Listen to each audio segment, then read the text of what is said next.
Bonjour à tous, je suis Love Laetitia Sonda, docteur en sociologie, spécialiste de la santé en Afrique. Alors, dans ma dernière vidéo, nous avons parlé en fait du risque qu'il y a en fait que cette crise du coronavirus se transforme en crise politique sur le continent africain. Non seulement nous avons compris que voilà, c'est pas tous les pays africains qui sont sous cette menace, mais que voilà, il y a beaucoup de pays aujourd'hui en Afrique qui réagissent suffisamment bien par rapport à ce qui avait été annoncé au final dans ce document-là du Quai d'Orsay. Aujourd'hui, nous allons parler de l'effet pangolin, la tempête qui arrive dans le monde. Voilà, comme je disais dans ma dernière vidéo, les sources de tension, il n'y en a pas qu'au niveau de l'Afrique. Aujourd'hui, c'est le monde entier qui est concerné.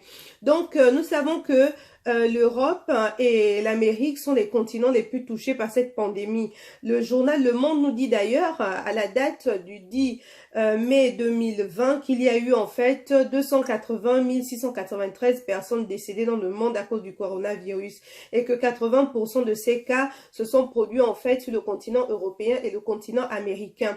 Donc on se rend compte que voilà, c'est une situation assez délicate parce qu'elle a emmené les dirigeants à prendre des mesures nécessaires pour faire face à la pandémie. Donc il y a eu la fermeture des frontières. Nous savons que les Américains ont fermé leurs frontières à la date du 11 mars.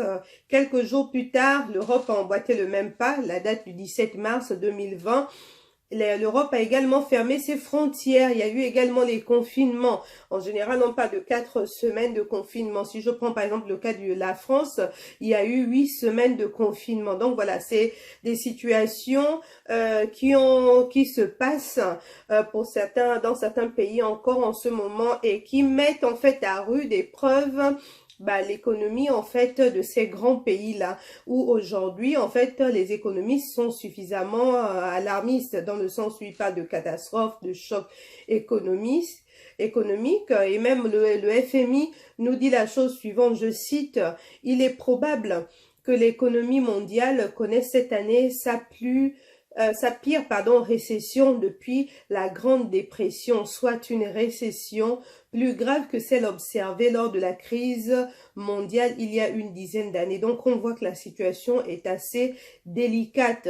Il y a des répercussions assez conséquentes sur la vie des populations. Il y a eu en fait le chômage de masse qui a dû à l'arrêt de travail et qui a entraîné par la suite pour les populations déjà fragiles qui sont devenues tout simplement vulnérables face à cette crise sanitaire. Nous avons non seulement des incidents sur le plan sanitaire, sur le plan économique, sur le plan politique, sur le plan social. Donc voilà, il y a tout ça vraiment qui est aujourd'hui impacté. En ce qui concerne par exemple le plan politique, nous savons que dans quelques mois, il y a une élection présidentielle au niveau des États-Unis. Voilà une situation de crise sanitaire qui va largement impacter la vie politique américaine. Donc on se rend compte que la situation est quand même assez délicate, d'autant puisque voilà, ce sont les grands pays qui sont touchés et que par conséquent, il y aura des répercussions sur le reste du monde. En ce qui concerne par exemple l'Afrique, nous voyons qu'aujourd'hui, voilà, les pays